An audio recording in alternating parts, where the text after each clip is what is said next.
This week I thought I'd have a little bit of fun. The Wii U is a console close to my heart, Nintendo's first HD system, one that was taken away from us far too soon and home to a lot of great games. The Switch might have had shinier versions of most of the Wii U's exclusives, but there is one title I would love to see again: Nintendo Land. This launch title was a veritable cornucopia of Nintendo related fun for 1 to 5 players. Featuring plenty of Nintendo's major and not so major franchises, this friendly introduction to the Wii U's unique Gamepad was arguably one of its best examples of how to use the screen peripheral to its fullest potential. Contained within this game are numerous types of asynchronous multiplayer gameplay and plenty of single player experiences too.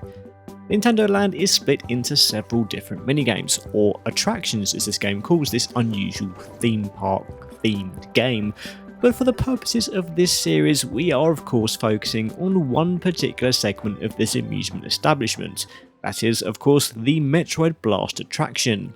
Metroid Blast was first seen under the name Battle Me during its appearance during Nintendo's E3 2011 reveal of the Wii U, but was originally envisioned as a Star Fox related attraction.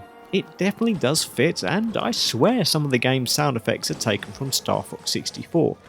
In any case, Metroid was picked as the final theme as the flying vehicle piloted by the gamepad user was a better fit for Samus's gunship than the iconic R-Wings of Star Fox. That makes this game the first and only game ever where you directly control Samus's ship. Controlling the gunship with the Wii U gamepad is simple, as the left stick moves and strafes, the right stick climbs, dives and turns, whilst the player tilts the gamepad to adjust their aim. Pressing either of the sticks in will dash, allowing the player to dodge attacks or just get around quicker. The L and ZL shoulder buttons will zoom the view in for more accurate aiming, and the R and ZR shoulder buttons will fire. Holding the fire button will fill up a meter, which when full, the player can release the button to fire a missile.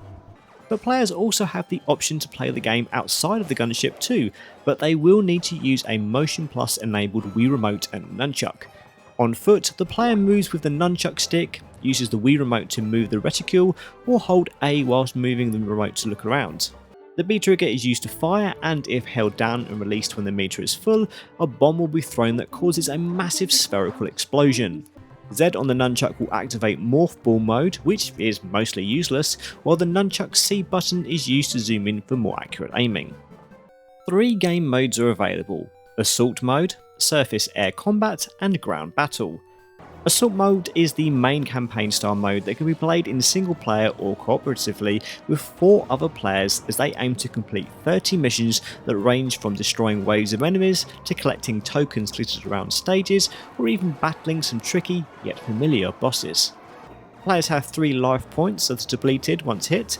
0 life points means the player is out, and once all players have perished, it is game over. However, life replenishing hearts are sometimes found in crystals around the various arenas, or even dropped by some enemies.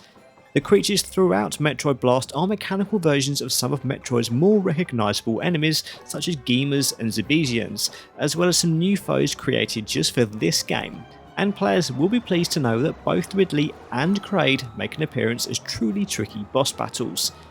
Creatures are damaged by hitting their coloured targets.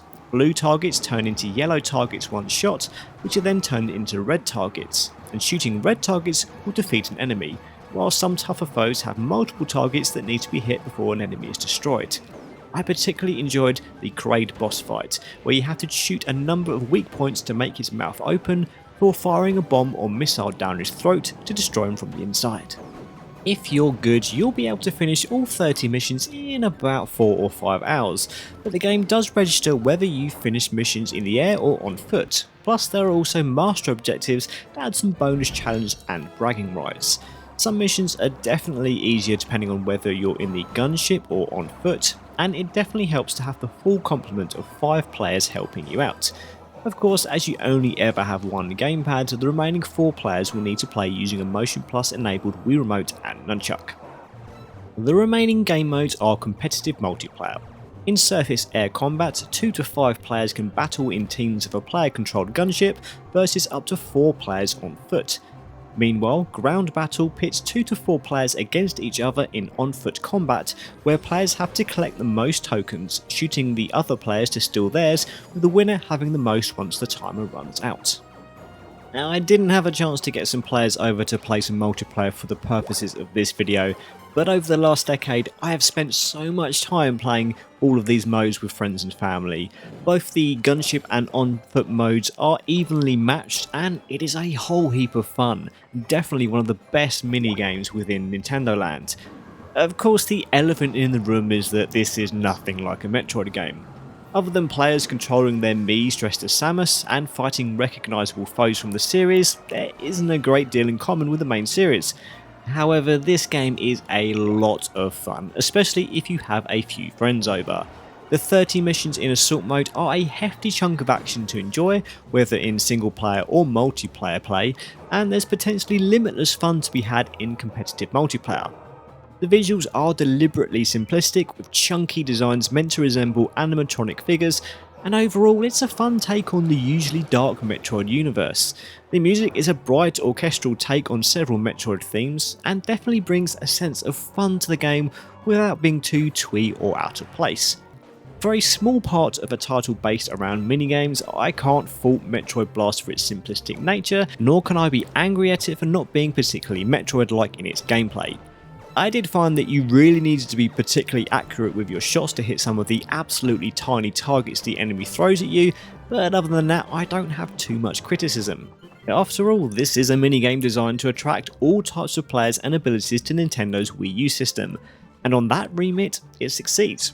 It's a joyful game indeed, as is the whole of Nintendo Land itself, while Metroid's appearance here as one of the main minigames alongside games based on The Legend of Zelda and Super Mario, at the very least is a reminder of how important Metroid is to Nintendo's history.